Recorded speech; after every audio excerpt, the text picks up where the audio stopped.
ঢাকা বিশ্ববিদ্যালয় ও সাত কলেজের শিক্ষার্থীদের মধ্যে সংঘর্ষ চলছে। রাত 12টা 15 বাজে শুটিং টিম। মানে ব্যাপারটা জাস্ট বুঝছেন, আমরা এমন একটা দেশে থাকি যেখানে সবকিছু মনে হয় অতি ক্ষণস্থায়ী।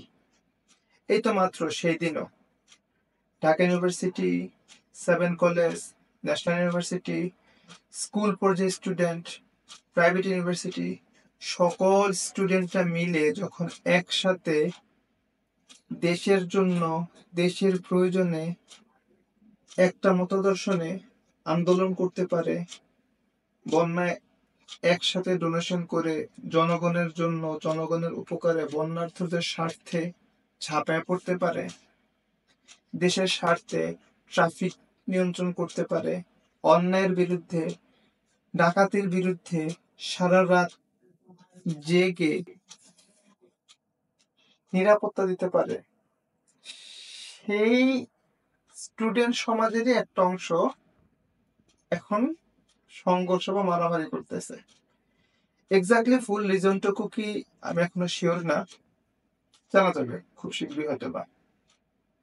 আমি শুধু এইটুকু ভাবতেছি যে দেশের সবকিছু কি আসলে আমরা অতি বেশি ক্ষণস্থায়ী, নাকি অন্য কারো দ্বারা প্রভাবিত হয়ে খুব দ্রুতই আমরা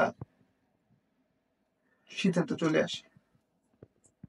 মানে আমি অনেকগুলো বিষয় কেন যেন মিলাতে পারতেছি না। গতকাল হুট করে প্রাইমারি স্কুলের টিচারদের 10ম গ্রেডের জন্য আন্দোলন, আজকে মাদ্রাসা শিক্ষকদের বিভিন্ন দাবি দাবার ভিত্তিতে আন্দোলন। আচ্ছা ঠিক আছে, এখানেও আমার একটা কথা আছে। আপনি জাস্ট ইমাজিন করেন মাদ্রাসার টিচারদেরকে আজকে পুলিশ লাঠিচার্জ করছে।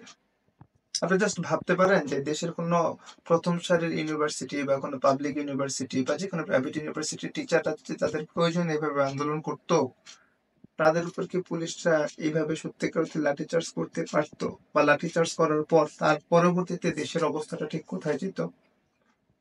আমরা তো বৈষম্যহীন একটা বাংলাদেশ চেয়েছিলাম। আসলেও কি বৈষম্যহীন বাংলাদেশ হচ্ছে? আমরা তো সুস্থ চিন্তার, সুস্থ মস্তিষ্কের একটা স্বাভাবিক বাংলাদেশ চেয়েছিলাম। দাবি দাবা থাকতেই পারে, দেশের মানুষের একটা লম্বা সময় ধরে বিভিন্ন আক্ষেপের ভিত্তিতে, বিভিন্ন প্রয়োজন অপ্রয়োজনের ভিত্তিতে দাবি দাবা থাকতেই পারে। সেগুলোকে একটা সুন্দরভাবে গুছিয়ে কোনো না কোনো ভাবে আমরা সেগুলো করতে পারতাম না? আর স্টুডেন্টদের ভিতরও কেমন যেন একটা ভাব চলে আসবে ইদানিংকালে, যে এই তারা এখন খুব বেশি ভালো বন্ডিং এ আছে, আবার হঠাৎই খুব ক্ষুদ্র একটা প্রয়োজনেই কেন যেন একজন আরেকজনের সাথে মারামারি সংঘর্ষে জড়িত কেন যেন দ্বিধাবোধ করতেছে না। ভাবা উচিত আমাদের আরেকবার, আমরা আসলে করতেছিটা কি? সব কি নিজেদের প্রয়োজনেই করতেছি, নিজেদের জন্যই করতেছি, নাকি অন্যদের দ্বারা কোনোভাবে ইনফ্লুয়েন্স হয়ে করতেছি? জনতার কথায়, জনগণের পক্ষে হয়ে আমার এই ছোট্ট কথা। ভালো থাকবেন। আসসালামু আলাইকুম।